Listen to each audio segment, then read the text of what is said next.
Greetings, pod fans. It's day 9 of Pod Vahida.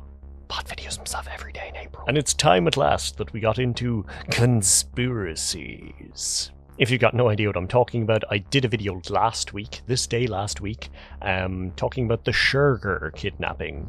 If you haven't seen that, there'll be a link in the info box that will give you the rundown of the case and as much information as I cared to give. And today we're going to go through the actual conspiracy theories, because all of this happened and no one had any idea why or what or where this was all coming from, because information just stopped coming in from the thieves. So the media just grabbed it and did what the media does best. They theorized. So I mentioned a couple of these in the intro to last week's video, and now I'm going to go into them, because even the ones that sound completely far-fetched, there's some kind of truths there. Like, it's plausible. There's parts where you're like, well, oh, okay, if that's the case, then obviously these are the people who did it. So let's get into it. And we'll start with talking about the Aga Khan. So I mentioned the Aga Khan in the previous video.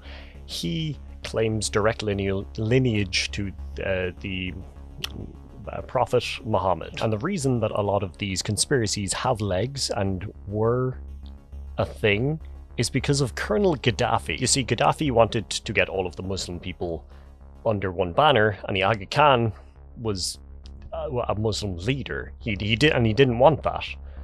So that's as far as I'm going to go into that. This is not my area of expertise, but knowing that link, it explains a lot of the theories. So with the IRA, the theory is as simple as Gaddafi wanted the horse to get some leverage over the Aga Khan. The IRA wanted guns, and the idea goes that Gaddafi was going to pay them in guns in exchange for Shergar. I don't really know about that one. It's kind of there doesn't seem to be as many links and hits there. I feel like 100% the IRA could have been involved, but the IRA working with Colonel Gaddafi, there's too much. And the next one, which when you first say it sounds bonkers. The next, we're moving straight on out of the IRA for a second and onto the US Mafia. And this is one that I think is so interesting because it makes too much sense. So the Mafia had loaned a French bloodstock dealer, Jean-Michel Gambet, which I'm probably saying his name wrong, to purchase a horse from the Aga Khan. So the deal fell through because Gambet had taken that money and gambled most of it, losing a huge portion of this money. This man was eventually found shot in a car in Kentucky. So yeah, don't take money off the Mafia and gamble it. That's definitely not a good way to go. But the idea goes that the Mafia believed they still should have gotten a horse. So they got some local Irish criminals, paid them an amount of money to steal Shergar, quite possibly the most famous horse. That story makes too much sense for me. Like, make of it what you want, but Mafia gives money to a man to buy a horse from this person, gambles away all of the money, dies, but then, a horse is stolen from the person they were supposed to buy a horse from. It's a big question mark, and I don't know if I believe that one. There's too much. Sometimes there's too much in favor of a conspiracy, and I'm like, I don't. Those are the main ones that have proof behind them. There have been a bunch of other sightings where people have, seen Shergar just running through the streets, or there's stories that he'd been smuggled to Asia and is the personal pet of a billionaire, that kind of a thing.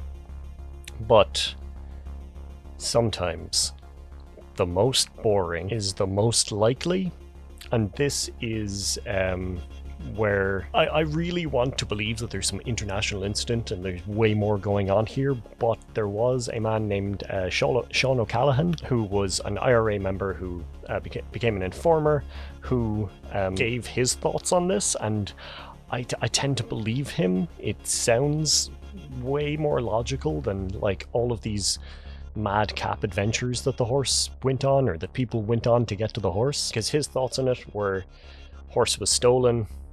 A couple of hours later, he had been just held in a horse box by people who didn't know how to handle horses. If you remember the previous video, they got the handler to get the horse and put him into the horse box and do all of that for them. So they have no idea what they're doing. A couple of hours after he's been taken, he's just been trapped in this box, got aggressive, started thrashing, broke a limb, and then needed to be put down. Which, when we take that and the actual information from the case, the instances where the thieves were in contact, they gave Polaroids that didn't really prove anything, and there was the phone call saying something went wrong, horse is dead, which to me makes me think that's exactly what happened, or something very, very close to that. Because if you don't know how to handle an animal, and